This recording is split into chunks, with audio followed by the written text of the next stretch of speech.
Hi guys, thank you for joining me today. Just going to get set up over here. Just give me a minute. How's everyone doing today? How's your week been so far? Let's see. Okay, fantastic. Yeah, so how's everyone's week been so far? What have you guys been up to? What have you been doing? And yeah, I guess some of you may have heard about the good news that Kechara Forest Retreat is reopening as of today.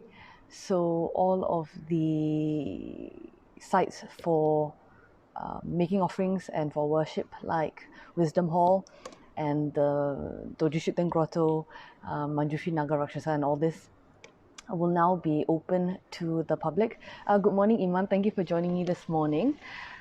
KFR, Kechara Forest Retreat, is open as of today, and Wisdom Hall, the grottos are open, but we are still not open yet for people to stay.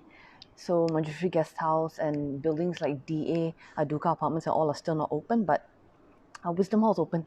So now that we are in the RMCO, I guess you guys can come and visit us. If you're watching this morning, do leave a comment to say hi so that I know who's watching. And so this week I got some good news to share. A dog that I rescued, I think 3 or 4 months ago, has been adopted. So I'll show you guys.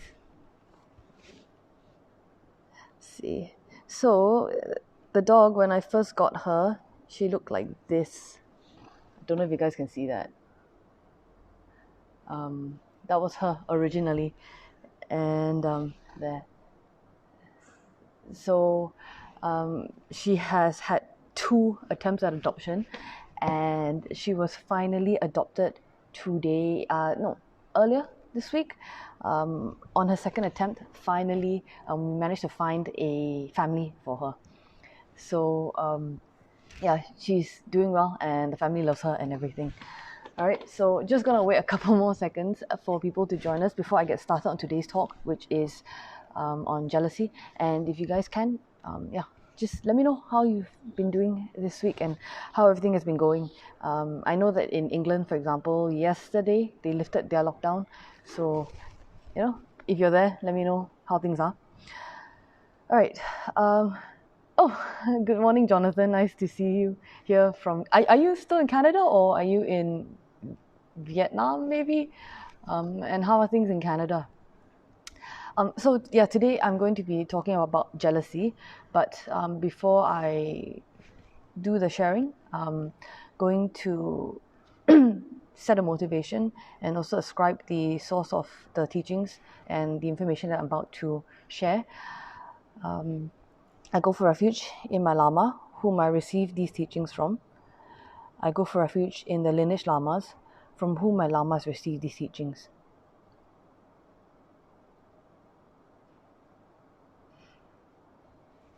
Right, so last week I spoke about how to deal with our Lama, His Eminence Kebjisem Tuku Rinpoche's passing.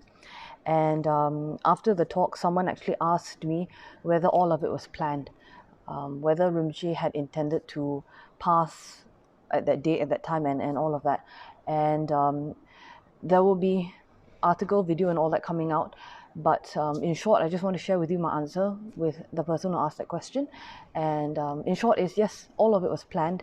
How Rinpoche passed, and when Rinpoche passed, and the instructions that Rinpoche left behind for us to follow, and what we should do and what we should focus on, all of that was completely planned. All right, so yes, in answer to your question, you know who you are. Rinpoche's passing was totally planned. So just to reiterate what I talked about last week, and the best way to deal with our Lama's passing, and of course what I shared is applicable not just to our Guru but also to you if you have another teacher and he or she has passed, applicable to them as well. Good morning, Bradley. Oh, that's really good news about BC. Oh, well, yeah, COVID cases are still low and only 17 people in the hospital, almost 3,000 cases recovered. That's very, very good news. So, yeah, I hope everyone's staying safe. So, just to reiterate what I talked about last week, how to deal with your llama's passing, our llama's passing. The first thing to do is to focus out. And how we can focus out is by taking care of the people around us, especially our Dharma brothers and sisters, whether they are reachable, contactable through the internet or whether they are right next to us. Also meditating on the fact that our teachers are not permanently gone but only temporarily not with us, and that we are awaiting the return of our teacher's reincarnation. Realizing that Rinpoche had prepared us for this moment and gave us all of the tools to have us prepared, which means that all we actually need to do is just to remember, to remind ourselves of and to practice the teachings that Rinpoche gave us and the instructions that Rinpoche gave us. So it's all up to us, basically. Also spreading and sharing the teachings that Rinpoche has left behind, the works that Rinpoche has left behind.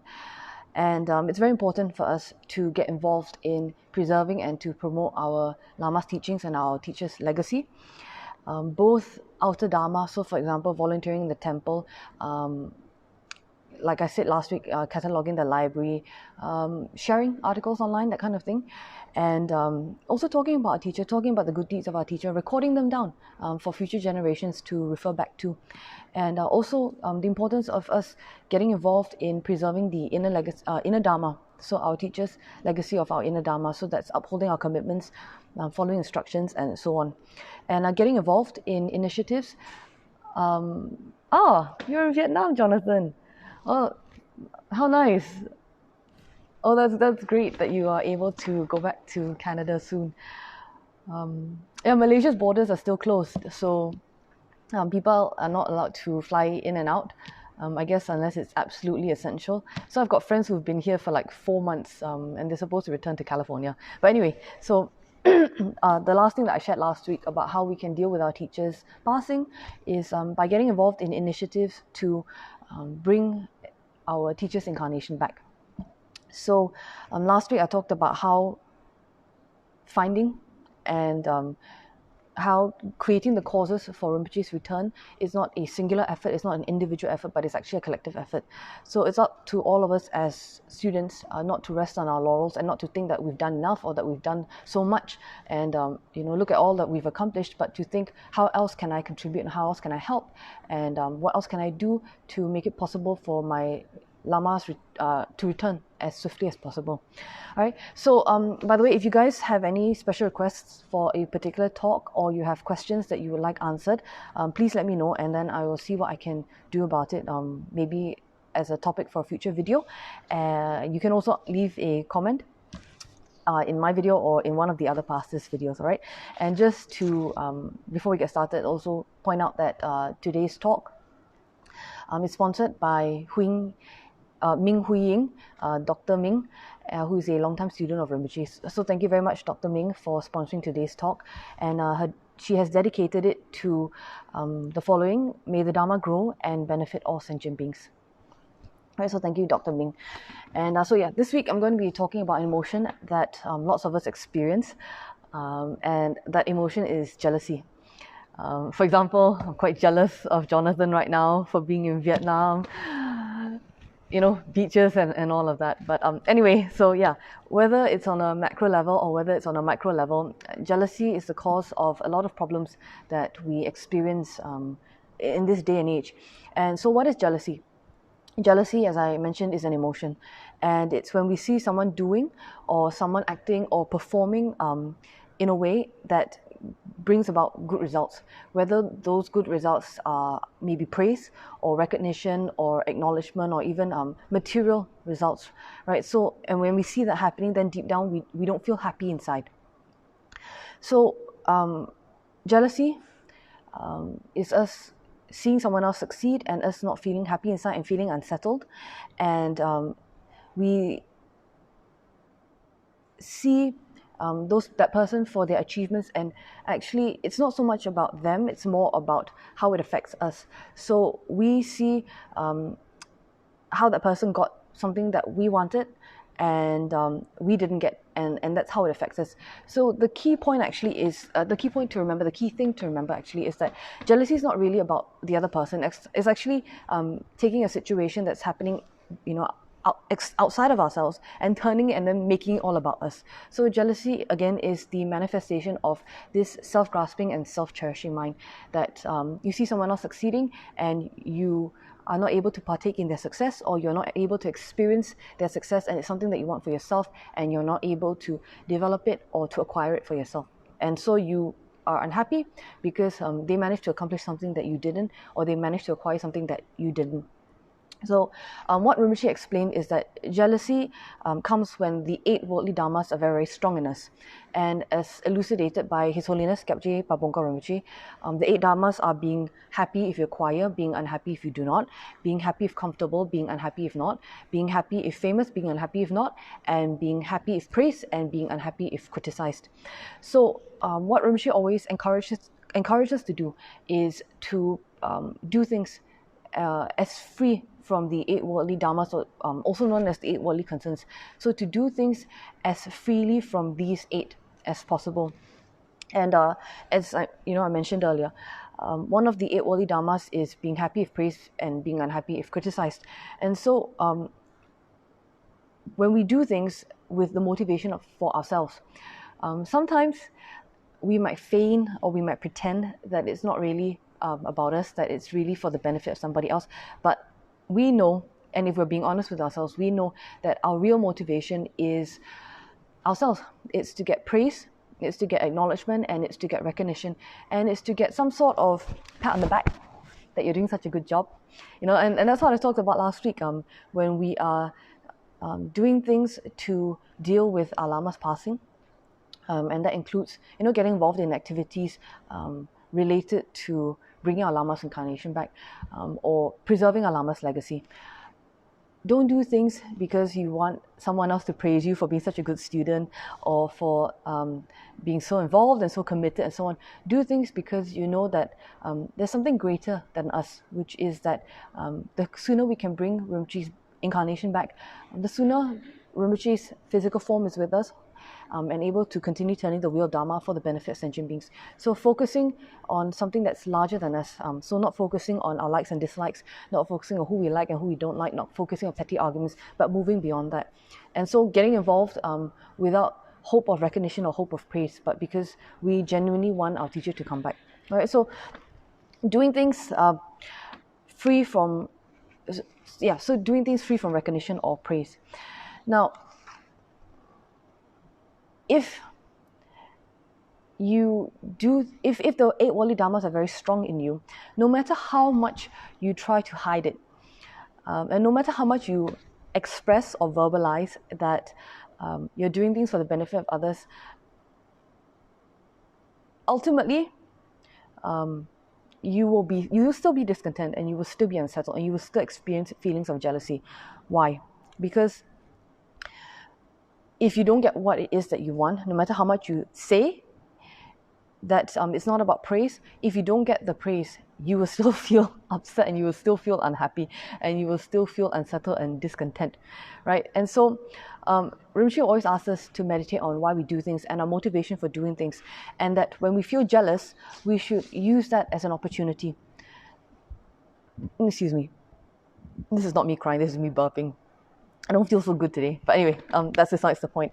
So when we do things, Rinpoche always asks us to meditate on the reason why we do things and our motivation for acting, and why we think in certain ways, and why we have certain patterns in our thought and in our action, and even in our speech. And Rinpoche said that, whenever we feel jealous, use that as an opportunity to check our mind. All right, so as per the 8 verses of thought transformation, whenever an afflictive emotion arises, firmly confront and avert it. So Rinpoche was always emphasizing that we should do that. When you see jealousy arising, use it as an opportunity to examine your mind and to examine where the jealousy is coming from. And when we're jealous, think, why are we jealous? When someone else does something good, or something good happens to somebody else, or they manage to accomplish one of their goals, or they manage to accomplish something positive, why are we jealous of them? And it's usually because we are doing things, if we're honest, it's usually because we're doing things that we wanted some kind of benefit from, whether it was praise or adulation or appreciation, or whether it was some kind of material benefit or so on. We wanted it for ourselves, and hence when we didn't get it and we see someone else get it, then we get jealous. And later on, I'm going to talk about what happens as a result of jealousy. Oh gosh, I should have scrolled down. I didn't see everyone saying good morning. Good morning, Sufan. Good morning, Jerry. Good morning, Sharon. Hi.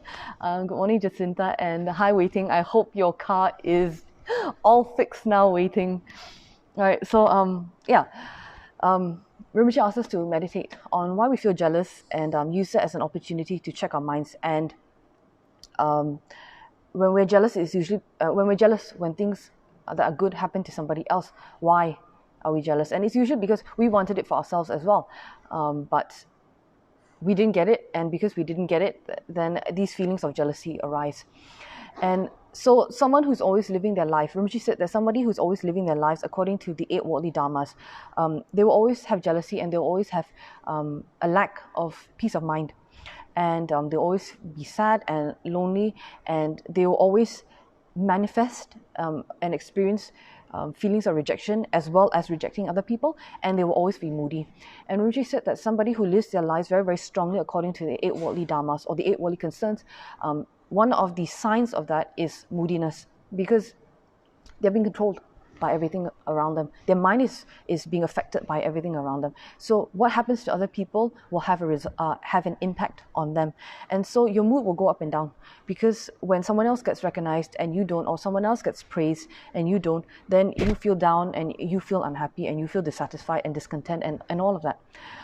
All right, so what Rinpoche said was, jealousy makes you unsettled, have no peace, be unhappy, and act in ways that make you deteriorate and be alone. How can you be jealous of other people who work hard and who do well? They deserve their efforts, and they make you upset because they remind you of what you're not willing to do. How can you purposely make it hard for other people to do their job because you don't have their results? Right? It's logical. I'll read it again. How can you purposely make it hard for other people to do their job because you don't have their results? Wrong method. In the end, no one likes you or your work. You will be alone, bitter, and despised. Jealousy is a thief that robs you of peace, friendships, respect, and growth. Fight your jealousy, not the people who succeed. Fight your jealousy and not the people who succeed.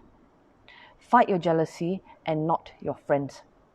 All right, so what happens when you're jealous? What Rinpoche taught, the first thing that happens is that you're unsettled and you have no peace and you are unhappy and you act in ways that make you deteriorate and leave you to become alone. And they turn you into someone who's very bitter and somebody who's very angersome and someone who's very moody. And I mean, don't we all know people like that? I mean, don't you know, with respect, don't you know older people who are very bitter and who are always complaining and who are always comparing and who are never happy with what it is that they've accomplished. On top of that, sometimes they even project their jealousy outwards onto other people, right? For example, they project it onto their children and so on, and then they spend their entire senior years comparing their kids with other people's kids, comparing their grandkids with other people's grandkids, and what their grandkids have achieved and what other grandkids have achieved, and so on. And so think, are those type of people that you like to hang around with? No. Right? They tend to have a kind of very bitter, funny energy that makes it a little tiring to be around after a while, with respect. And so you think, project, 5, 10, 20 years down the line. If you don't like people who are like that, what are we doing now to create the causes to become people who are like that? They had to start from somewhere. And fortunately for you, and unfortunately for them, now you have the benefit of accessing Dharma. You have the benefit of accessing knowledge and information that could help you to change the course of where your life is headed. So look at people who, you find a little difficult to hang around with for long periods of time, and think about the things that they might have done in their youth to create the causes to become like that, and think, what am I doing now? Meditate, what am I doing now to end up like that in the future, to create the causes for myself to end up like that in the future.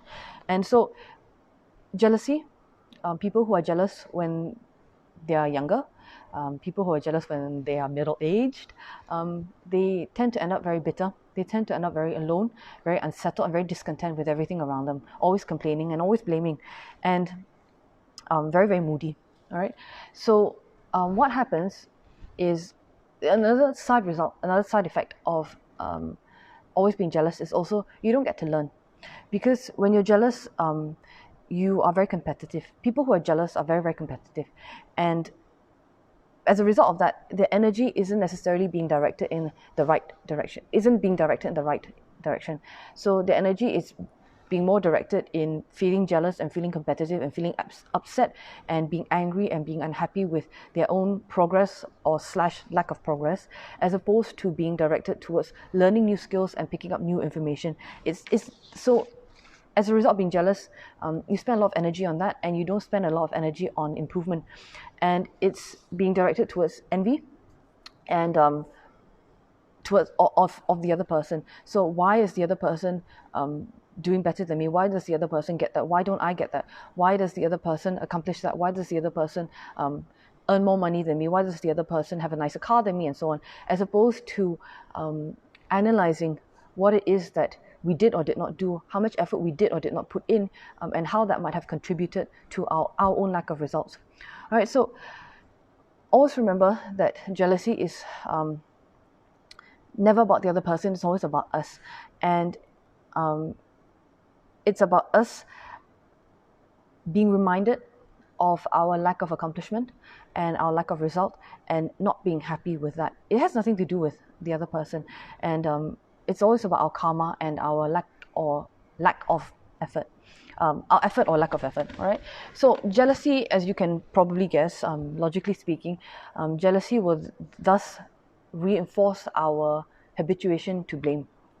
So I didn't get this because the other person got it before me. I didn't accomplish this because that person stopped me. I didn't take a good photograph because my camera wasn't good enough and the other person had a better camera.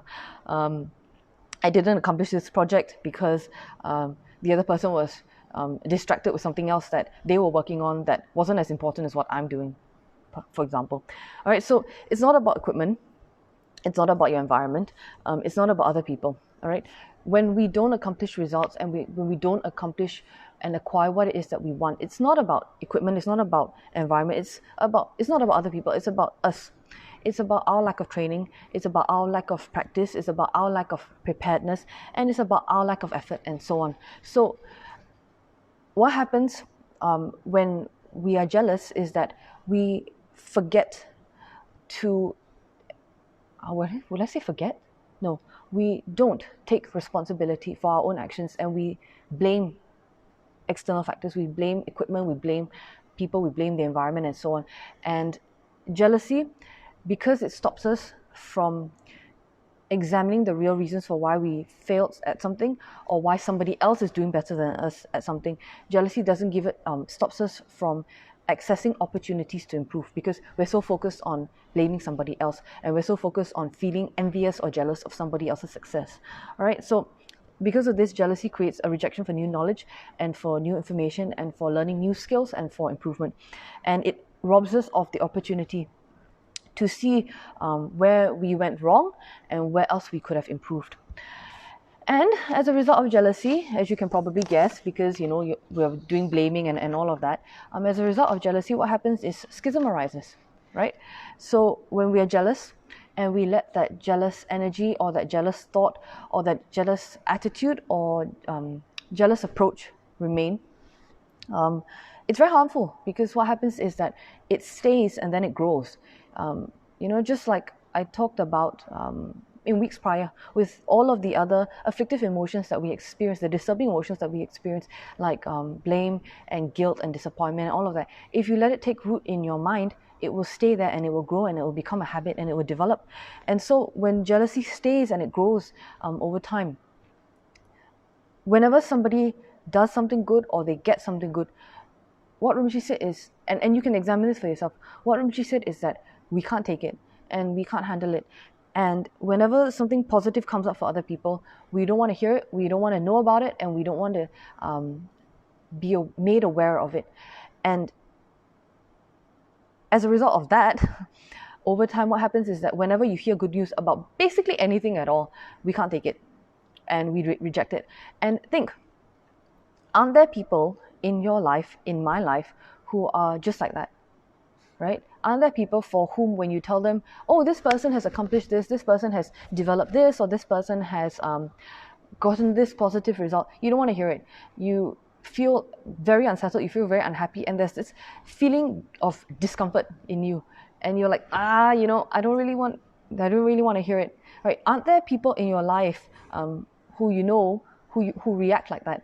And don't I react like that sometimes, right? So as I mentioned earlier, jealousy is present in all of us. All of us experience jealousy to some degree when we see someone accomplishing something that we ourselves wanted for ourselves, and we see something positive happening to other people. We experience jealousy as well. And so over time, if we allow jealousy to take root and we allow jealousy to grow and we allow jealousy to remain and to stay, and we don't do anything about getting rid of or to cultivate the opposite of jealousy or to apply an antidote, then what happens is that whenever we hear something good or we hear something positive or we hear about other people doing well, we can't take it and we reject it and we don't want to hear it. And why is that the case? It's because when someone else does something good or someone else does something positive, it resurrects and it reminds us of all the things that we haven't done and all of the things that we didn't put effort towards and all of the things we could have accomplished but we didn't because of karma, because of lack of effort, and so on. And how do people in that situation react? They are bitter, they are angry, and they're not happy. And how do they manifest that bitterness and that anger and that unhappiness? Sometimes they manifest it by gossiping. Sometimes they manifest it by putting another person down. Sometimes they manifest it by putting the other person's accomplishments down. Sometimes they manifest it by slandering a person, and all of this all results in schism. So jealousy results in us not improving because we reinforce our habituation to blame, and we don't focus and don't direct our energy towards learning new skills and towards improvement. And jealousy also results in schism because when the jealousy settles, how most of us deal with it and how people deal with it is by gossip and by slander and by putting another person down. And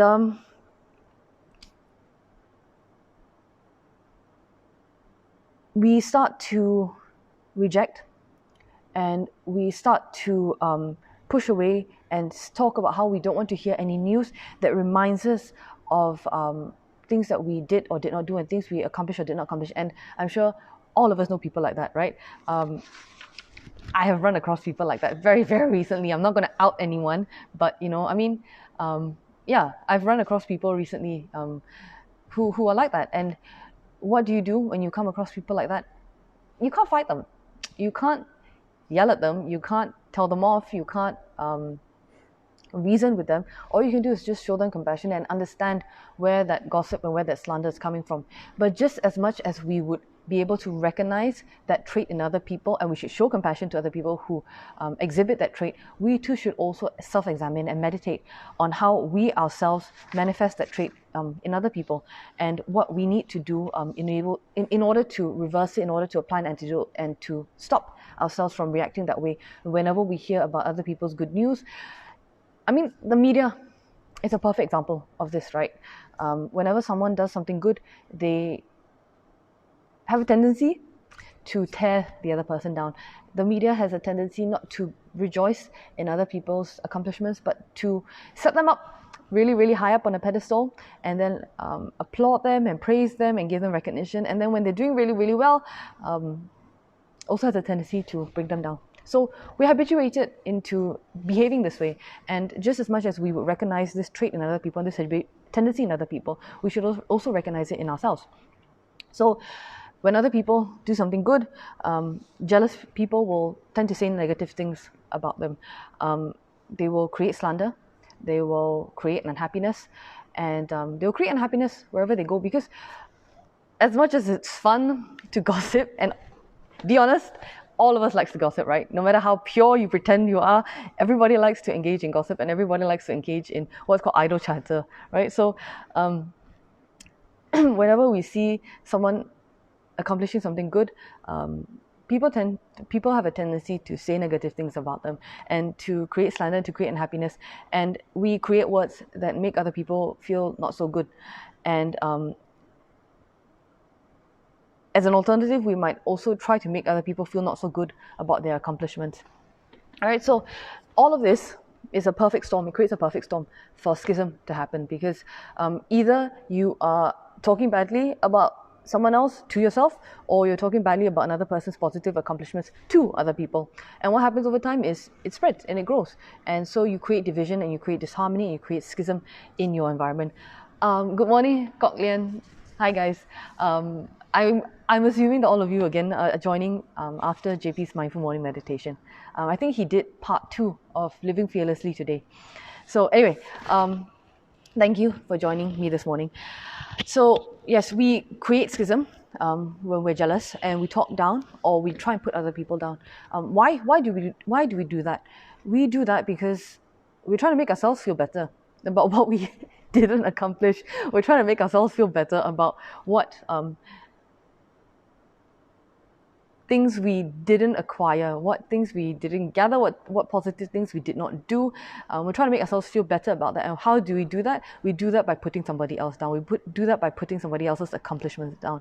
All right. So then jealousy, when you let it stay and you let it grow, it gets out of control.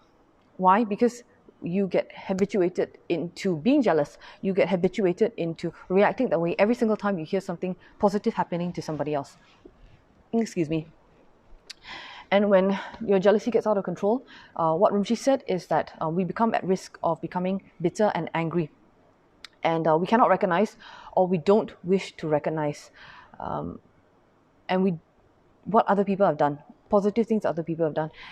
And then you start becoming somebody who wishes that another person doesn't experience happiness and another person doesn't experience results. Why? All because of how their results make you feel. Now, think about it. Is that logical? Is it logical to wish somebody else unhappiness just because you didn't accomplish something? Just because you didn't get something that they got? Is it logical to wish somebody else failure? All right? And is it nice? Is it nice being around people who wish someone else unhappiness, who wish somebody else failure? Don't you know people in your life, like when they hear a friend is setting off on an endeavor, they think, oh, you hear them, some people even say this out loud, you hear them saying, oh, I hope that they don't make it. Like, what kind of thing is that? Well, how is that positive? How is that supportive? How is that encouraging? It's not. And so where does that kind of speech come from? That kind of speech comes from somebody who is unwilling to put in the effort, the same amount of effort or the same amount of sacrifice as another person who's willing to put in the effort, who's willing to put in the sacrifice in order to accomplish that positive result. And we all know someone like that, right? Someone who says, oh, I hope they don't make it. Okay, so is it logical to think of it that way? How is it somebody else's fault that they are willing to sacrifice and they're willing to put in effort towards something in order to accomplish a result? How is it somebody else's fault that they're willing to do that and you yourself are not?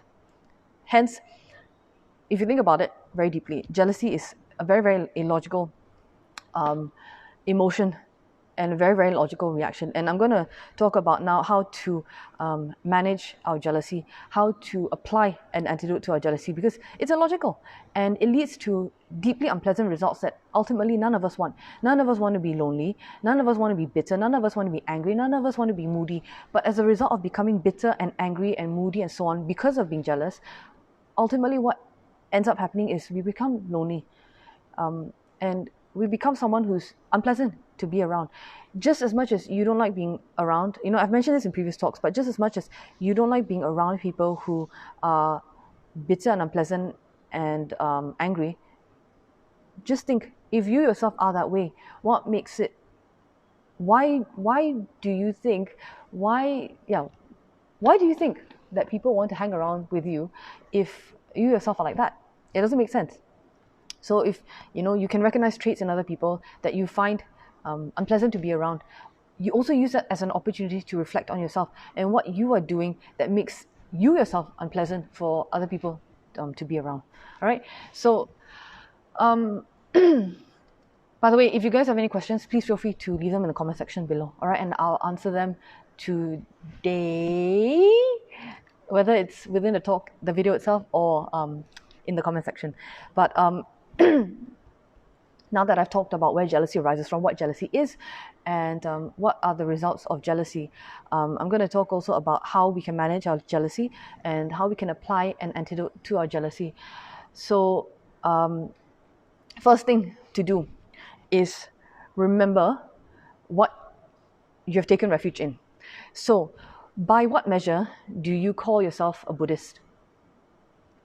Now, for most of us, we call ourselves Buddhist because we have taken refuge in the three jewels, the Buddha, the Dharma, and the Sangha, right? And so, if you call yourself a Buddhist and you have taken refuge in the three jewels, remember that one of the three jewels is actually the Dharma. And the fundamental basic teaching of the Dharma, the fundamental underlying essential teaching of the Dharma across all schools of Buddhism is the teaching of karma. All right? So if you have taken refuge in the three jewels, if you consider yourself a Buddhist, and remember what you've taken refuge in, and essentially you've taken refuge in karma. So one of the tenets of the Dharma is to recognize karma. And what Rinpoche said is that in order to manage our jealousy, in order to apply an antidote to our jealousy, what we should do is we should meditate on karma, and we should take refuge in karma. First of all, think, remember, meditate. Contemplate on the fact that perhaps you didn't get what you wanted, maybe because you didn't have the karma for it to fruition.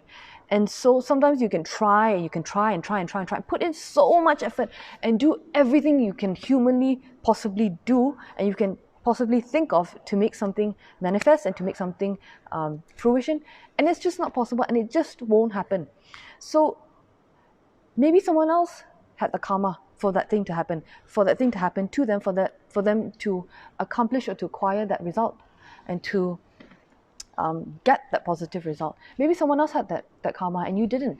So is it logical for you to feel jealous that another person had the karma and you didn't have the karma for it, right? There are some people, in our lives who seem to accomplish things very, very easily. They put in minimal amount of effort and they accomplish it. Whereas on the other hand, we try and try. No matter how much we try, we just can't get there. For example, that disciple of Lord Buddha who was unable to memorize even the most simple Dharma teachings.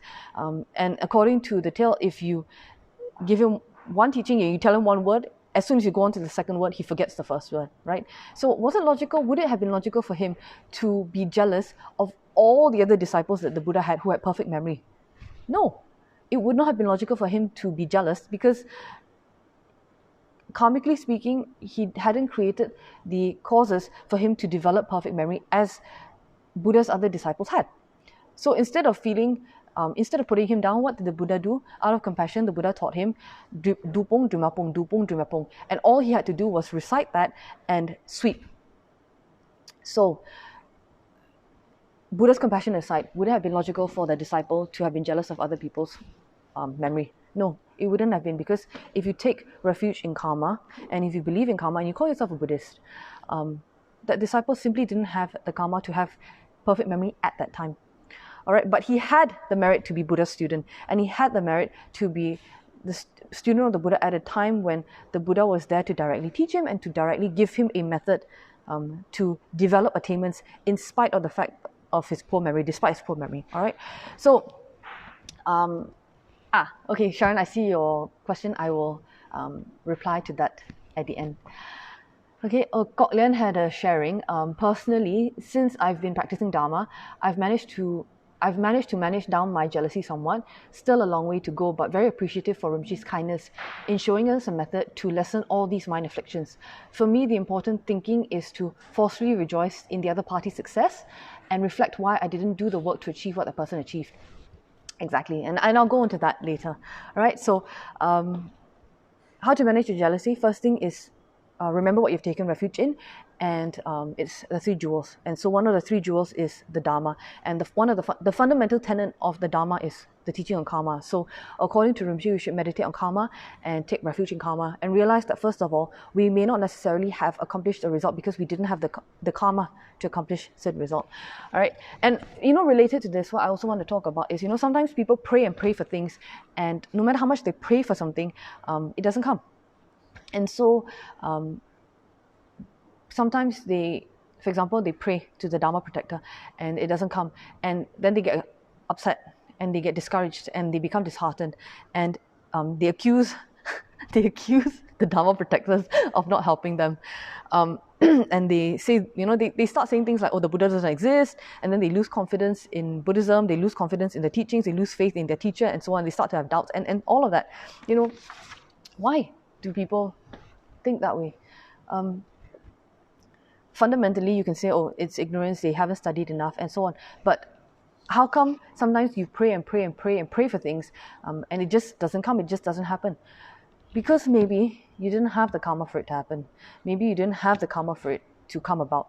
All right? So why is it that some people who pray to the Dharma protector, to resolve their financial issues, seem to be able to resolve it very, very easily? And then no matter how many circum you do and how many times you invoke Genze and you meditate on Genze and you visualize Genze, money doesn't come. It doesn't start to rain from the skies and you don't get to do all that. So maybe you didn't have the karma for it to happen. Or, as Rinpoche explained, maybe you didn't have the merit for it to happen, because sometimes getting what it is we think we want may not necessarily be the best thing for us. All right, so sometimes getting our wishes answered or what we think is best for us will actually divert us away from our spiritual path even further. It's actually it's actually our bad karma coming to fruition to divert us away from our spiritual practice, distract us from our spiritual practice. So sometimes the Dharma protector actually does hold off assistance, because by holding off assistance, it gives us more time to be more deeply grounded in Dharma and to be more deeply grounded in our practice before we actually get what it is that we wish for. But that's a separate topic altogether, okay? I just wanted to bring that up because I know there are people who they pray and pray and pray and pray and pray, and like they pray for 4D, they pray for like the lottery, they pray for this, that, and the other, and they never get it. And then, then they get very upset because on top of that, they see other people doing the same thing, and those people get their so-called result very, very quickly and what they want very quickly, and then they get jealous. But like I said, totally different topic, all right? So how else can we manage our jealousy is meditating on karma, all right? And realizing that we created karma in previous lives to experience the results that we have now. So extrapolating from that and thinking further on from that, projecting into the future. Since we are experiencing the results now of karma that we've created in previous lives, and we're not happy with the results that we're experiencing now, and we experience jealousy and so on, what are we doing now to create karma for experiences in the future? Are we putting in the effort now to create the causes now to gain positive results in the future so we don't have jealousy in the future? Or are we just reinforcing our jealousy to experience it over and over again, creating the habituation to react in a jealous way over and over again, even in the future? All right, so next to karma is effort. You know how people say next to cleanliness is next to godliness. So next to karma is effort. All right, and when other people work and other people put effort into something and they sacrifice their free time, they sacrifice their me time, they sacrifice their leisure time, they sacrifice family time and so on, and they get a positive result, we need to meditate and think. They put in what we ourselves were not willing to put in, or were unable to put in, or we could not put in, or we didn't want to put in. All right? So when other people do well, before the green-eyed monster, arises and starts to blast out all this put-down talk on other people and to try and put down people's accomplishments and their results, stop for a second and meditate and think. In the background, is it possible that this person put in so much more effort than what we see or what we perceive? For example, if I am not as good a businessman as Jack Ma, which I am most definitely not, he makes it look completely effortless to earn as much money as he has done. But in the background, what has he sacrificed? What has he given up? How much effort has someone like Jack Ma or Bill Gates or Steve Jobs and so on, how much effort have they put in? How much have they sacrificed to get to where they are, compared to how little effort I've put in and how little effort I've sacrificed, and how little free time I've sacrificed? How much have they sacrificed, right? So when you feel the green-eyed monster starting to come out, you feel yourself starting to get jealous of other people's positive accomplishments or positive results, stop for a second, firmly confront it and avert it by thinking, is it possible that this person put in much more effort than I was willing to, and sacrificed much more effort than I was willing, sacrificed much more free time and much more leisure time than I was willing to give up, in the background, quietly, without me knowing? All right, so they put in the effort and you did not. And they put in the effort when no one was looking, when you went to sleep early, they stayed up late at night, burning the midnight oil. They put up with working in a garage without heating.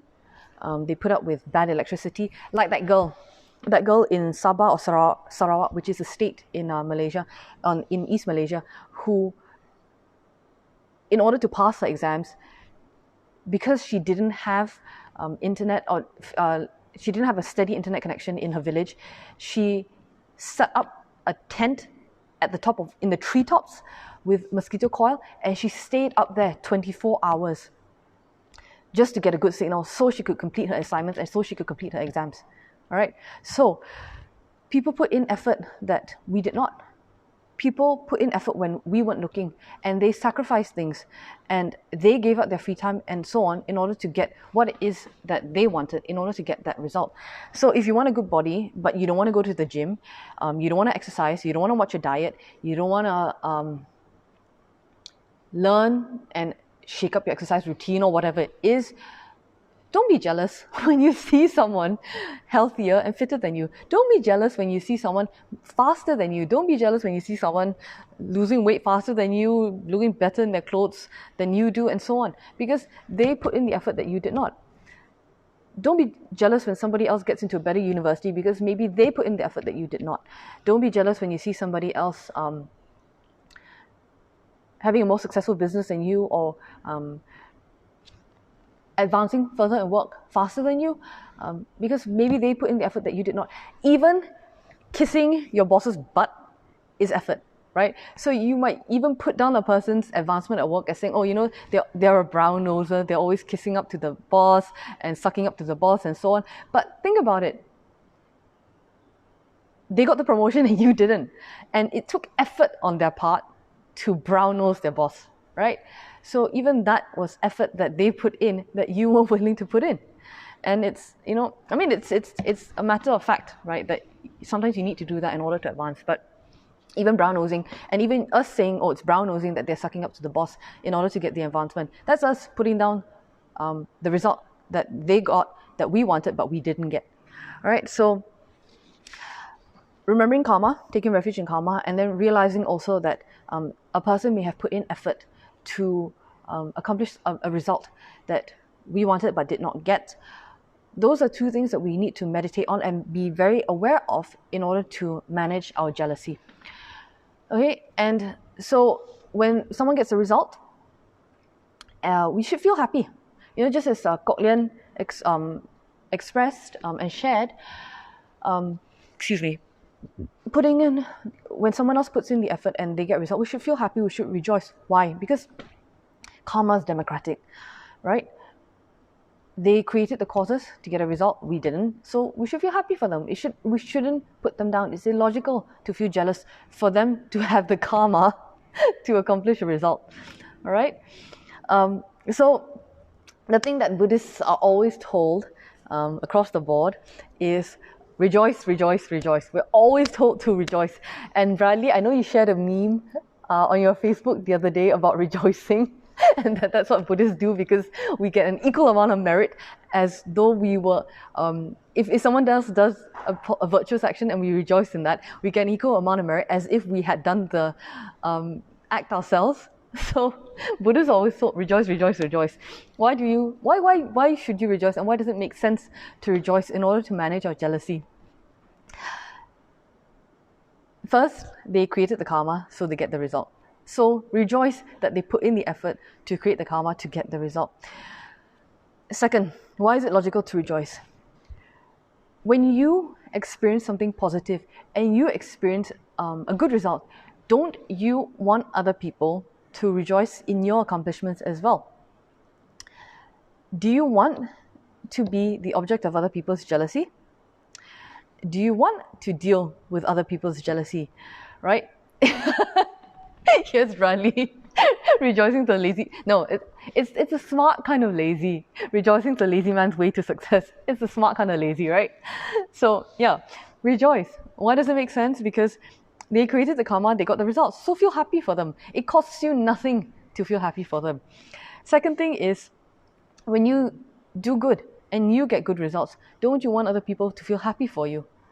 Right? And if you want other people to feel happy for you, what do you need to do in order to experience other people rejoicing for you? You need to create the causes for other people to rejoice for you. So how do you create the causes to experience other people's rejoicing for you? First thing you got to do is you got to rejoice for other people too, right? So when you do good things and when you do positive things and when you get good results and other people are not happy, how is it logical for you to feel sad when all along you haven't been rejoicing for other people when they have done well? So all of that ties back into karma. Do you want to be the object of other people's jealousy? And maybe for some people they do. Maybe for some people they feel really good when other people are jealous of them, like super competitive Asian aunties who have grandkids, and they feel very, very happy when other aunties are jealous of their grandkids' accomplishments. Maybe some people do like that, right? But for most people, they don't like dealing with that. It's not nice dealing with other people's jealousy. Why? Because as we have discussed, as we have shared, what happens when people are jealous is they slander, they gossip, they're bitter, and they talk down and they put down your accomplishments. And so do you want to be in a position and in a situation where you have to deal with other people putting down your accomplishments? And if you don't want to do that, and if you don't want to be in that position, then don't create the causes to be in that position by behaving in that way yourself. All right? So if you're okay with being the object of other people's jealousy, then you should also be okay with being jealous yourself. And you should also be okay with being bitter, and you should be okay with being unhappy and with being angry and with being moody and ultimately with being alone. You need to be okay with experiencing all of the results of jealousy if you're okay with being the object of other people's jealousy. All right? So why wish on other people what you yourself do not want?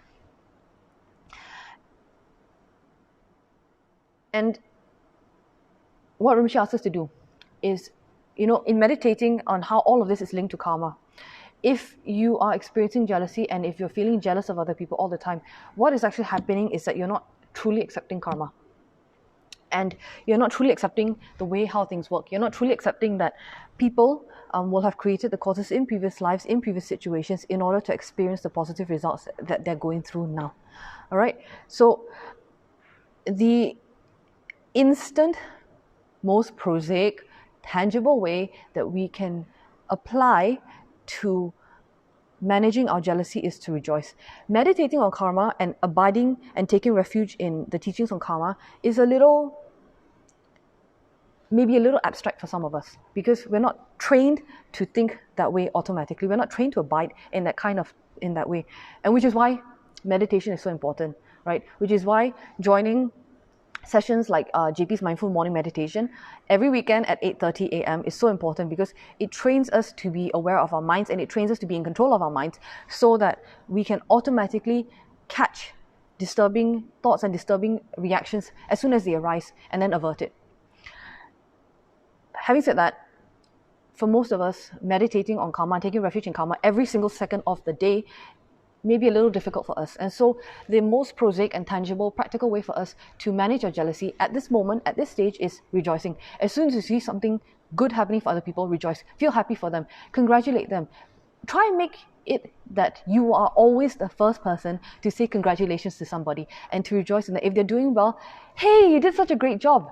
Try and make sure that you're always the first person to do that. All right? Obviously, it will take time, because we're not used to... I'm sorry, it's very dusty, so I keep scratching my nose, but obviously we're not used to or trained in rejoicing for other people. So that's why our teachers always remind us, rejoice, rejoice, rejoice, rejoice. Why? Because jealousy is a roadblock to many other things that we wish to develop. Jealousy is, like as Rinpoche mentioned, is jealousy robs us of peace. Jealousy robs us of contentment. Jealousy robs us of living a life that's satisfying. Right? And jealousy robs us of an opportunity to improve and to progress and to learn and to develop. So that's why our teachers always remind us, rejoice. When you see something good happening to somebody else, rejoice. All right? Rejoicing also helps to train us into reframing our jealousy. Why? Because when you rejoice, instead of feeling envious of somebody else, and instead of being driven by that kind of selfish energy of why did they do so well and I didn't, instead of that, you slowly over time retrain and reframe that jealousy into inspiration. So what is it that that other person did in order to accomplish that result, and what is it that I can do so that I can better match their path, so that I can better match their efforts. All right, like I said, it wouldn't have made sense for Shakyamuni's disciple to be jealous of all of the other disciples who have perfect memory. Instead, he just did what his teacher told him to do, which is be happy that everyone else is doing so well, but apply the teaching that his teacher Buddha Shakyamuni gave to him, which is dupung drimapung. All right. So what Rinpoche explained is that when you rejoice at the good results of other people, that is a direct counter to jealousy, and it won't happen immediately overnight, obviously, because like I said, it's lifetimes of habituation in jealousy. But what will happen is that over time it will start to dwindle. Why? Because we start to recognize that somebody else's success is not our problem. What do I mean by that? Somebody else's success doesn't reflect on us. Okay? So because somebody else did well does not make you a bad person. It does not make you inadequate. It does not make you a loser. It does not make you bad or wrong or anything like that. Somebody else's success is a reflection of how much effort they put in. It's a reflection of their karma. It has no reflection on you at all. So rejoicing helps you to recognize that somebody else's success is not a reflection of you. All right? Trains you in taking responsibility for your life. Trains us in taking responsibility for what it is we want to do and for what it is that we want to accomplish. So we stop blaming other people for what we have or have not accomplished, and we start thinking, why be jealous of what someone else has done when I could be doing the same thing myself? When I could be... Did the effort that they put in to accomplishing that result, was it superhuman? No. Are they different from me? No. Do they have 24 hours in a day? Yes. Do I have 24 hours in a day? Yes. So if I put in the same amount of effort as them and I create the same causes as them, is it possible for me to accomplish the same result as them? Yes. So when you rejoice, you break that cycle of blaming other people.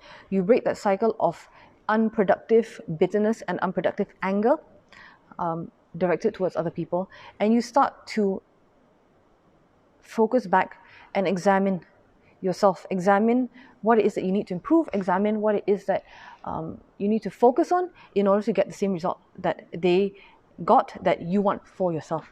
All right. The examples I wrote here, the analogies I wrote here, why be jealous when other people have nice cars and nice houses? They saved up for it. They learned how to invest wisely, they learn how to grow their savings and so on and so on, right? Why be jealous when other people are debt free? They sacrificed, they stopped going out to restaurants, they stopped eating out, they stopped drinking alcohol, they stopped making unnecessary purchases. So why be jealous if somebody else is debt free? Are you willing to make the same sacrifice yourself? All right. Final thing before I go, because it's 59 minutes, is remember that your kids are watching you. And I like to bring up this example, this point always, because as adults, although I don't have kids myself, but as adults, you realize that there are some childhood memories of experiences that you had when you were 3, 4, 5 years old, that at the time, the adults around you then did not realize that you were actually, it was actually making an impression on your mind, did not actually realize that you were aware of, right? So now think, if you have memories from when you were 3, 4, 5 years old of people doing things around you, and their actions left an impression on you that has lasted till this day, 30, 40, 50 years later, what is it that you're doing now that is leaving an impression on your kids? So when you express jealousy for your neighbor's accomplishments, for your colleagues' accomplishments, and so on, and you complain about it, and you talk about it, and you put them down, what example are your kids picking up? What example are your kids learning and taking away from you? You may think that because they're young and they're 5 or 6 years old, that it doesn't make an impression, but it does. Because they will take that example as knowing they will take the example as being what is right. Because at that age, even as teenagers even, who do you spend the most time with? It's school and it's your parents, right? Your family. And so if your family that you spend a lot of time with are always reacting in a jealous manner, that is what the kids are going to pick up, and that's what they're going to bring over to school. All right, so be cognizant, be aware, and remember that your kids are quote unquote watching, and they will copy and imitate your example, right? And so when you do all of this, and when you reduce your jealousy, what happens? It's not just that you are not bitter anymore. It's not just that you are more stable in your moods and so on, but you also experience the ability to enjoy much more fully and much more completely what you have. Why? Because you stop comparing yourself to other people, and you stop comparing your what you have to other people, what you have not got compared to other people, right? So when you are not jealous and you learn how to rejoice and you take refuge in karma and you manage your jealousy, you get to experience and appreciate and enjoy what you have much more fully and completely, because you stop comparing yourself to other people. You stop feeling jealous of other people. And because you focus more on what you've got, rather than focusing on all of the things that you don't have, indirectly, when you try your best to manage your jealousy, what you end up also doing is you also practice gratitude, because you get to see what you have and you get to feel appreciative for it. And so actually practicing gratitude is also a very, very good counter to managing jealousy, being appreciative of what you have. All right, so slightly overrun, but it's cool. Not as bad as last week when I went to 1 hour 30 minutes. So Sharon asks, from jealousy, possessiveness can arise. How can we overcome that? How do we help a friend or a loved one overcome that? Okay, so yes, from jealousy, possessiveness can arise. Why? Because when you're jealous, whatever it is that you have, you want to hold on to, and you want to keep amplifying. You want to keep talking about your accomplishments. You want to keep talking about how good you are, so that somehow you think that in other people's minds you will measure up to another person who is doing very, very well. How do you counter possessiveness? Generosity and renunciation. Realizing that whatever it is you accomplish can be taken away at any time. That's how you can actually counter possessiveness, by realizing that whatever it is that you have can be taken away anytime, not necessarily by somebody else, but on a higher level. For example, death. Are we certain of the time of our death. We know death is certain, but are we certain of when it will happen? And so there are all the karmic conditions for us to possess something or to accomplish something can be extinguished and can end at any time. And if you meditate and you realize that possessiveness over something that does not ultimately belong to us and permanently belong to us will help us to counter possessiveness. It will help us to develop renunciation. In the Vinaya vows, actually, you are encouraged that whatever it is that you handle, you're encouraged that everything you handle it with the attitude and the thinking that whoever owns it may take it. Right? So whatever it is that I have, whatever it is that I'm possessive of, whether it's my experiences or my accomplishments or my possessions and so on, ultimately do not belong to me and ultimately can be taken away by anyone. All right. So how can you overcome possessiveness is by generosity and by renunciation. Thinking that whatever it is I own does not ultimately belong to me, and therefore whoever owns it may take it, and also doing your best to give things away. Rinpoche was a perfect example of that, generosity. As soon as Rinpoche received anything, Rinpoche was always thinking about how to give it away or how to use it in order to benefit somebody else. And so if we emulate that example, we imitate that example of viewing everything that we own as something that can be used for the benefit of somebody else, or something that can be given away, or something that can be used to help somebody, if we practice that, it will help us to counter our possessiveness. How can you help a loved one or friend overcome that? Sometimes people... Okay, so it always depends on how receptive a person is. And how receptive a person is also dependent on many, many factors, right? But skillfully encouraging them to always give to others. So the example I like to use is my parents. My parents used to take me to a temple when I was very young. They used to take me to a temple on Jalan Ampang. It's a very, very old Buddhist temple. And I didn't realize it at the time, but the lesson that they taught me back then was very important and stayed with me to this day. There were a lot of beggars and a lot of physically disabled people hanging around outside the temple, and they were all begging excuse me, for money. And our parents used to give us, back then it was 1 ringgit coins, which don't exist anymore, but they, oh God, indicative of how old I am, but they used to give us 1 ringgit coins, like a dollar coin, and we would give it to everyone. And they turned it into a game.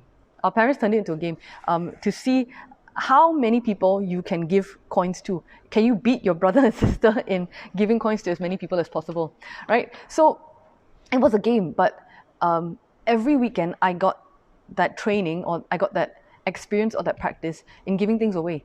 So every single weekend I would go to the temple, and it would be the part that I would most look forward to was giving away 1 ringgit coins, because number one, I know it's very sad, but number one, it wasn't my money, so it was fine. But number two, it was nice. It was nice seeing that in some small way, I was able to help somebody else. It may not necessarily have been the most skillful way for me to help somebody else, because you can go into the whole conversation about, oh yeah, they're going to use the money for other things and so on. But it was nice in my childish mind to see how I was able to help somebody else. And so what I'm trying to say is that if you get creative, if you are determined enough, you can always find a skillful way of teaching somebody how to be generous and how to give things away. All right. So from young, you can impress that lesson on your kids, all the way up to from when you're older. For example, making people think that being generous is their idea. This line stuck with me. In this movie called My Big Fat Greek Wedding, the mother explains to the daughter, I think the daughter's name was Tula, so the mother explains to the daughter that the man is the head of the family, but the woman is the neck, and she makes the head turn whichever way she wants, right? So sexism aside, what I'm trying to say here is that there are always ways of encouraging people to be generous and to give things up. Maybe make them think that it's their idea.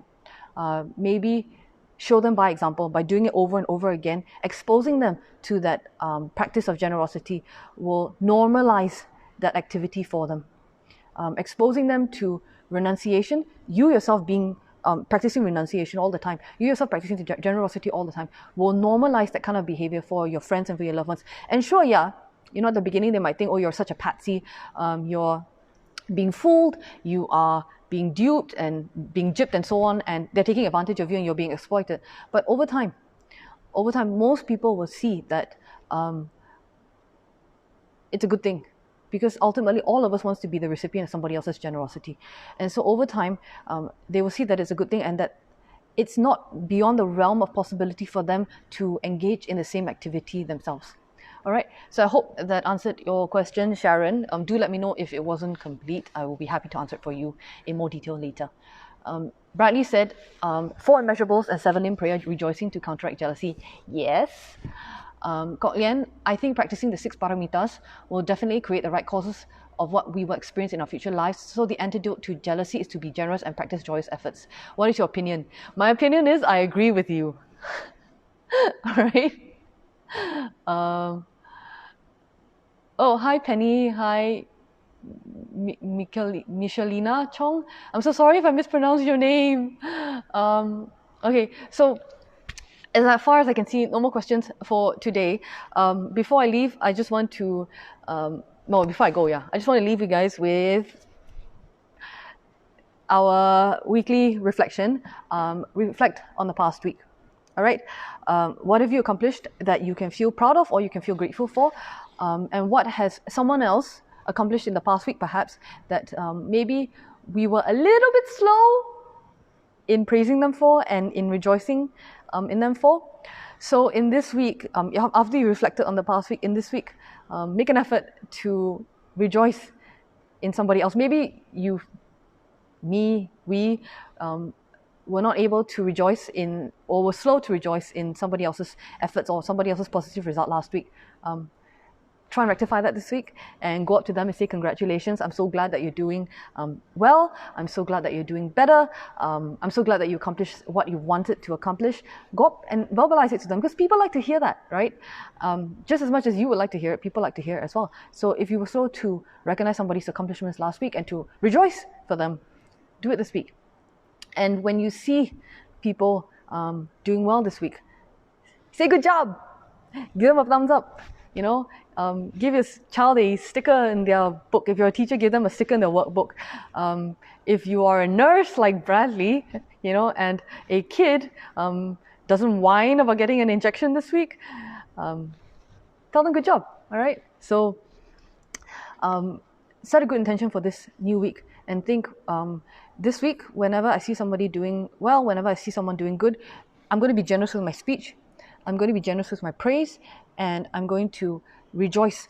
I'm going to congratulate them, and I'm going to verbalize and express how happy I am for them that they have done well. And I'm going to keep doing this. It may make me feel really uncomfortable, because ultimately that is not what I feel for the moment, but I know that if I do this over time and if I practice in doing this, eventually it'll become a part of me. All right, so think that way. So now, before I go, just a quick reminder that today on the Chinese Kechara Facebook page, there will be the Dojo Shukden Sadhana at 2 p.m, as well as a live chat by Pastor Albert at 3 p.m. I believe that they will be talking about who's Tugu Jabba Gyaltsin. I'm not sure if that's on the Kechara Facebook Chinese page of Vajra Secrets, but that's happening today. And then on Tuesday at 8 p.m, there will be the San Rinpoche Swift Return Prayer, and on Tuesday at 9:30 p.m, there will be Easy Dharma for the New Normal by Pastor Nero or Pastor David. All right, so if you guys do have any questions about what I talked about today, please do leave me a comment, and I'll get back to you as quickly as possible. And if you have any requests, I keep forgetting to bring this up every week, but if you have any requests for prayers or for offerings to be made, please let me know, and I will do that for you later today and then update you guys as well. And don't forget to do your dedications wherever you are for taking the time out today. 1 hour, 13 minutes. Don't forget to do your dedications, for taking the time out today to listen to this sharing. And I will do my dedications after this live stream has ended. And if you do wish to sponsor any of our programs, please go on to the Vajra Secrets website. I have a link, I think, in the description section of this video. So I have a link there. So if you do wish to sponsor any of the Dharma programs, please go on to the Vajra Secrets website to do that. All right. So I will see you guys next week, same time, same place. 10 a.m. Malaysian time on the Kechara Facebook fan page. Have a good week, guys. Take care, and thank you so much for joining me today. And don't forget to rejoice and do your dedications. Bye, guys.